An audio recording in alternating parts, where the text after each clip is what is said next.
You didn't build the empire. You inherited the responsibility of not being the one who breaks it. Nobody asked what you wanted. The system decided before you arrived. Your preferences came after. At this level, privilege and instruction are almost the same thing. Part 1. The training. You are 7 years old, and there are 23 people in a room in Vienna. You do not know most of them well. Cousins, great-aunts, lawyers, advisors, people who exist in your life as formal presences at formal occasions. You are wearing a jacket pressed this morning by someone whose job it is to press jackets. The room smells like old wood, and something you will later understand is money. The specific scent of buildings that have housed serious decisions for a very long time. You do not speak. You were not brought here to speak. You were brought here to sit in the chair and listen and begin, at 7, the process of understanding what you were born into. The discussion is about the Vienna estate, the London holdings, the art collection that requires its own insurance subsidiary. None of these words fully land yet. But you notice things. You notice who speaks and who listens. You notice when the room goes quiet and which person's silence made it quiet. You notice that your grandfather speaks for approximately 12 minutes total, and that his 12 minutes close every open question in the room. After the meeting, on the drive back, you ask your father what allocation means. He explains it. You ask 2 more questions. He answers both. He does not say good questions. He says correct. You do not know yet that the difference between good and correct is the entire distance between the world you are from and the world everyone else lives in. On the drive back, you look at the city moving past. Other children your age are learning the names of things. You are learning the weight of things. The weight of a room that closes with 12 minutes of speaking. The weight of being the person the room will eventually wait for. You do not have language for this yet. You have something more durable. You have a chair in the room and the discipline to use it correctly. On the drive back, you look out the window at the city. You are 7, and you have just sat in a room where people discussed more capital than most countries will move in a year. You did not understand all of it. You understood enough to know that what happens in rooms like that one shapes what happens in every other room. That is the first thing the system teaches you. Not finance, not language, proximity. Being in the room matters more than anything you could say in it. You are 7. The training has already started. You did not choose to begin. Nobody asked if you were ready. The room decided for you. The room always will. Part 2. The rejection. At 13, you receive your first allocation. Not control. Allocation. The distinction is explained to you in a document that is 11 pages long and written in language that assumes you are an adult. You read it 3 times. You ask your father 1 question about the principal lockup period. He directs you to page 7. Page 7 answers the question. You spend 6 weeks building your first proposal. You are 13, working with information that most professional investors would not have access to. You propose a shift in the portfolio's emerging market exposure based on infrastructure development timelines you have been reading about. You have checked the thesis 4 times. The rejection memo arrives on a Wednesday. 4 pages. Thorough, precise, and completely correct. Your thesis had a structural flaw in the currency exposure assumptions. The memo explains this in 3 paragraphs that make the flaw obvious in retrospect and invisible in prospect. You read it 11 times. Nobody said try harder next time. They showed you exactly where the model broke. You file the memo, you keep it for years. It is the best financial education you will ever receive. Not because the content was exceptional, because it was given without softening, which is how this system communicates respect. You think about your classmates, the ones whose parents sit on startup boards and talk about hustle and failure as virtues. Their version of being wrong is different. It comes with sympathy and reframing and the reassurance that the attempt was brave. Your version comes with 4 pages explaining precisely where the model broke. You will spend years understanding which of these is the better education. You already know the answer. You are 13 and you already know. Your father mentions the rejection once briefly during a call about something else entirely. That is the acknowledgement. You are learning Mandarin on Tuesdays. Not because you find it interesting. Interest is not the relevant variable. Not because China is emerging. That already happened. Because the next phase of infrastructure development runs through Shanghai, and the family has positioning requirements for the decade ahead. The tutors do not ask if you are interested. Capability is the expectation. You understand this. You do not resent it. Resentment requires a comparison to something else, and you have no clear comparison to make. At 13, you already know something most adults don't. Being right isn't the standard here. Being structurally correct is. At 16, they stop correcting you on paper. They let you into the room where the real corrections happen, the ones nobody writes down. Part 3. The Real Room. 14 people in a conference room in Geneva. Average age is 52. You are the youngest person in the building by 3 decades. Nobody explains why you are there. You are there because the family decided you should be. And when the family decides something, the decision does not require explanation. The agenda is a $70 million commitment to an infrastructure fund focused on sub-Saharan fiber optic networks. The presentation lasts 40 minutes. The questions last 90. You do not speak, but you notice something. The entire discussion revolves around a regulatory framework that has not been finalized yet. The bet is not on the infrastructure. It is on the family's ability to influence the regulatory outcome through relationships built over 30 years of development financing in the region. The money follows the access. The access comes from the history. The history is your inheritance. You write this down, you underline it twice, not because someone told you it was important, because you understood it without being told, which is the thing the family has been waiting to see. There is a boy at your school whose father sold a company for $3 billion. He mentions it regularly. You have never mentioned that your family office manages a portfolio worth more than his father's net worth across 17 asset classes he has never heard of. The difference is not the money. His family is rich. Yours is a financial institution that happens to share a last name.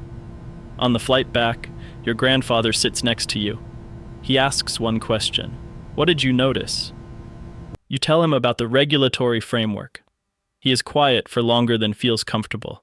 Then, the framework matters less than the relationship with the people who said it. You write this down too. You sit with that sentence for years. It does not mean what it sounds like on first reading. It does not mean that rules don't matter. It means that the people who write rules and the people who have shaped the environment in which rules are written are the actual variable. The rule is the output. The relationship is the input. Your family has been managing inputs for 200 years. The outputs are a byproduct. Your family doesn't just have money, it has the relationships that decide where money is allowed to go. You are 16. You now understand how power moves. Not through money, through access, through history. The money just follows. Part 4. The Test. You are sent to Jakarta, then Manila, then Bangkok. 6 weeks. No one accompanies you. No one explains what success looks like. You will know it when you produce it. The family office has identified a distressed logistics company, over-leveraged, underperforming. Your role is operational due diligence. You review warehouse operations, driver networks, customer contracts. Some of the operators you meet have been in this industry for 30 years. They take your calls because your family writes checks that matter. In the first week, a few of them answer your questions carefully, politely, without quite trusting them. By week 3, the questions are specific enough that they stop being careful. You earn the directness question by question. There is a warehouse manager in Manila who has been running the same depot for 19 years. He tells you things in the 4th meeting that he did not tell the acquisition team in 3 months of prior visits. Not because he trusts you more. Because by the 4th meeting, your questions are specific enough that lying would require more effort than the truth. You realize this is what competence actually does at this level.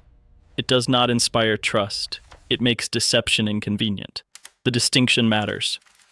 On week 4, you find something. The company's largest customer, 38% of revenue, is a state-owned enterprise that has not paid a full invoice in 14 months. The receivables are classified as current because the customer keeps making partial payments. Technically compliant. Structurally, a slow bleed. The initial screening missed it because the screening was reading ratios, not reading patterns. You flag it. The deal is restructured. The purchase price drops by $40 million.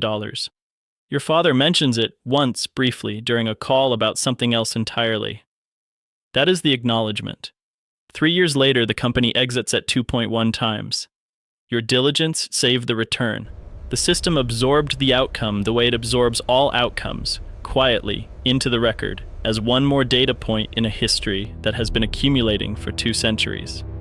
You are not ascending, you are continuing. That distinction you are starting to understand removes certain kinds of joy and certain kinds of pressure simultaneously. You found the flaw. The family noticed. Once, briefly, that was enough.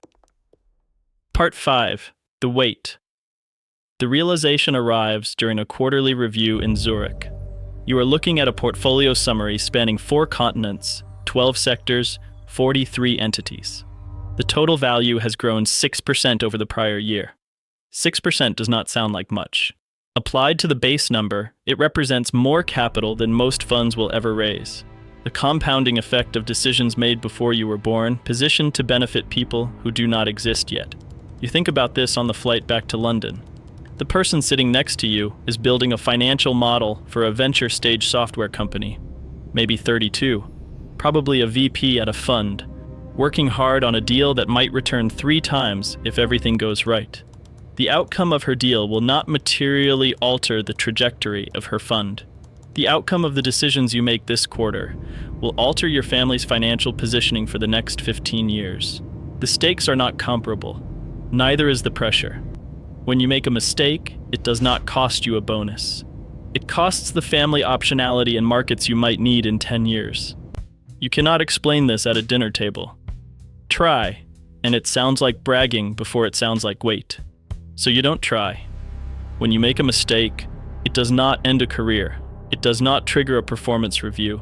It costs the family optionality in markets you might need in 10 years. That is a different kind of accountability. There is no mechanism for it to be visible. There is no moment of consequence. There is just the slow narrowing of what the future can do. A tax on the decision that plays out over a decade in ways you may never fully trace back to the original era. That invisibility is its own weight. You cannot tell this story at a dinner table. Said one way, it sounds like complaint. Said another, it sounds like arrogance. There is no version that lands correctly outside the system. So you do not say it. You finish your drink. The work continues. You are not managing wealth. You are stewarding a system that will outlive you. That is not a burden. It is just the structure. But the structure is the loneliest thing in the world to carry. Because no one outside it can understand it, and everyone inside it already knows. You realize something at 35,000 feet. She owns her deal completely. You have never fully owned anything. Part 6. The question you cannot ask. There is a question you stopped asking, not because it resolved itself, because you eventually understood that it was never really available to you. The hypothetical version of yourself that chose differently, that walked away, built something independent, exists only in a reality where the starting conditions were different. They were not different. You were born into a system. The system did not ask your permission. It simply began operating through you the moment you arrived. Your cousin moved to New York, took a nonprofit job at $70,000 a year. She lasted 14 months before the trust fund she said she would never touch became the one she quietly started drawing from. You don't judge this. The system is patient. It doesn't need you to participate enthusiastically. It just needs you not to destroy what's been built. She didn't destroy anything. She discovered that the distance between the system and the life outside it is not a gap you can sustain indefinitely. The system waited. She came back. The question of what her 14 months cost her. That is the question nobody in the family discusses. You think about it sometimes. You think about whether those 14 months were more free or less free than everything before and after them. The answer, if there is one, lives in a language the system never taught you. You are 35. You have been doing this for 12 years, if you count from the first real assignment. You know people at every major institution. You sit on 2 boards. You have a track record that is strong, not because you are exceptional, but because you have had access to opportunities, information, and patience that most allocators never will. You can wait. You can pass on a good deal this quarter because you know something better will surface. That structural advantage is not a skill, it is a birthright. The distinction matters in the specific, quiet way that true things you cannot say out loud tend to matter. It was never a real choice. That's not what makes it hurt. What makes it hurt is that it looked like one. You are 35. You have everything. You are not sure any of it is yours. You didn't build the empire. You inherited the obligation to not be the one who loses it.